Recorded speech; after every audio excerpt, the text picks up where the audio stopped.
Hi everyone, Karen Lundquist from the Bloomington League of Women Voters. Welcome back for another Civics in a Minute. About 10 days ago, President Donald Trump stated on Truth Social that he would issue an executive order banning the states from using mail-in ballots. And he also claimed that the states are merely an agent for the federal government in counting and tabulating the votes.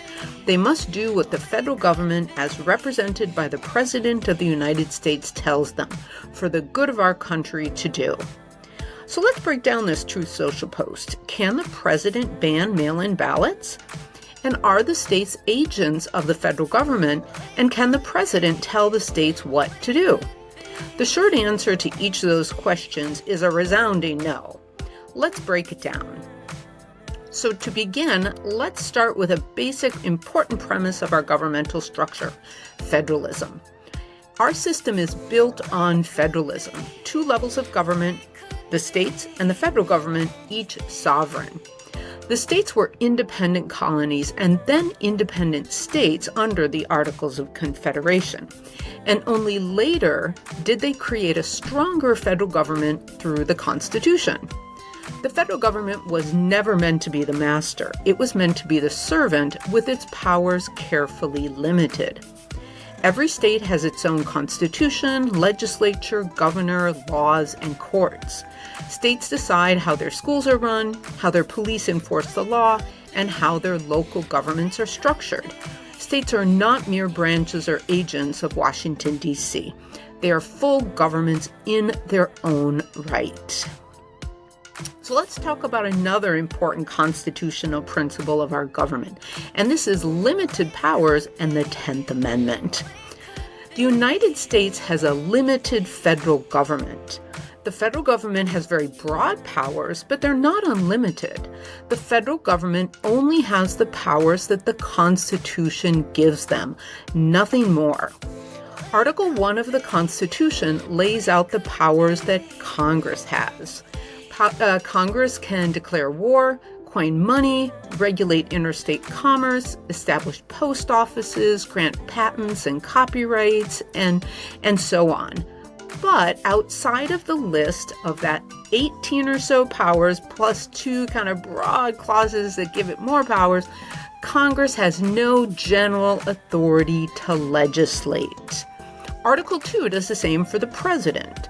The president's constitutional role is to serve as the commander-in-chief of the U.S. Armed Forces and to ensure that the laws that Congress passes are faithfully executed. Notice what's missing. The president doesn't make laws. Executive orders, which presidents use to direct the executive branch, aren't mentioned in the Constitution at all.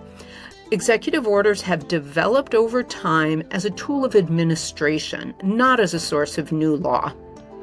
And here's also where the 10th Amendment comes in. The 10th Amendment says that the powers not delegated to the United States by the Constitution, nor prohibited by it to the states, are reserved to the states respectively or to the people. In plain English, if the Constitution doesn't specifically give a power to the federal government and doesn't specifically take it away from the states, then the states or the people keep it. The federal government is powerful where the Constitution gives it power, but it doesn't have a blank check. States remain sovereign governments in their own right, and they are not agents of the federal government, and especially not of the president. Now let's turn to elections and to this question of mail-in ballots. Nowhere does the Constitution give the president power over elections. Instead, Article 1, Section 4, which is known as the Elections Clause, says, "The times, places, and manners of holding elections for senators and representatives shall be prescribed in each state by the legislator thereof. But the Congress may at any time by law make or alter such regulations." In regular 21st century English, the Elections Clause means this: state legislatures get the first say on how federal elections are run, things like polling hours, locations, and procedures. But Congress has the final word and can step in to make or change those rules if Congress sees fit. That's why Congress, not the president, passed federal election laws like the Voting Rights Act of 1965, the Help America Vote Act, and the National Voters Registration Act. And that's why if any new rule, say banning mail-in ballots or setting uniform voter ID standards, were to be adopted nationally, it would have to come through Congress. The president has no constitutional role in making or enforcing election rules. The president doesn't pass laws.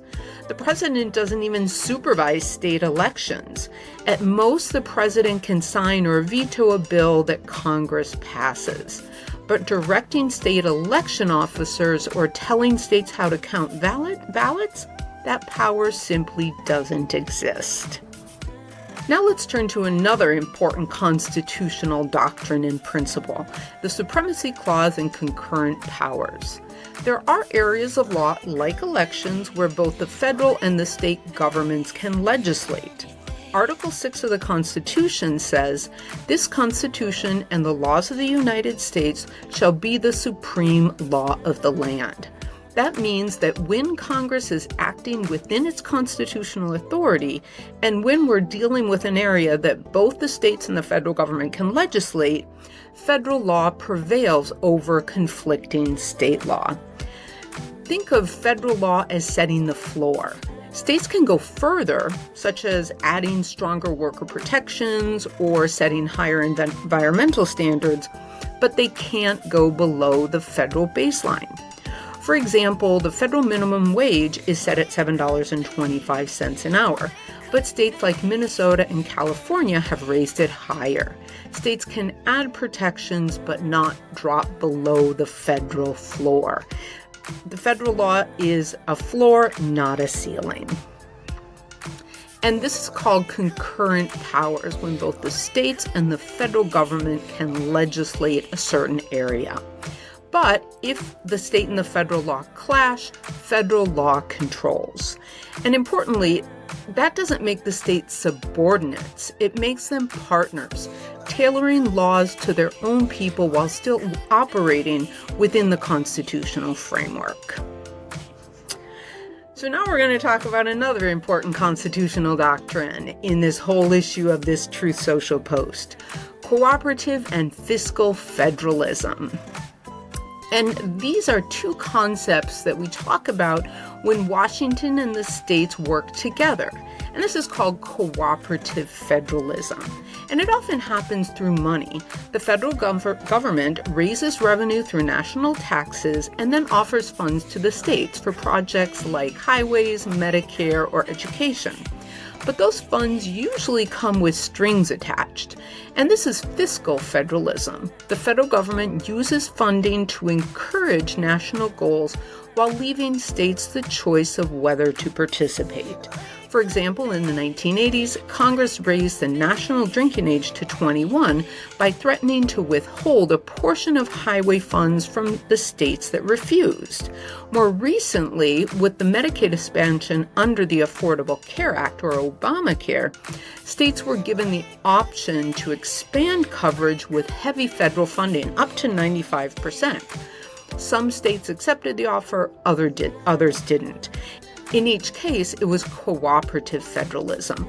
The federal government had the cooperation of the states to carry out its federal laws and its objectives and its policy goals. And it wasn't a command. States make their own choices whether to take the money and the conditions that come with that money and that funding. And that's very different from the president ordering states around, which the Constitution simply does not allow.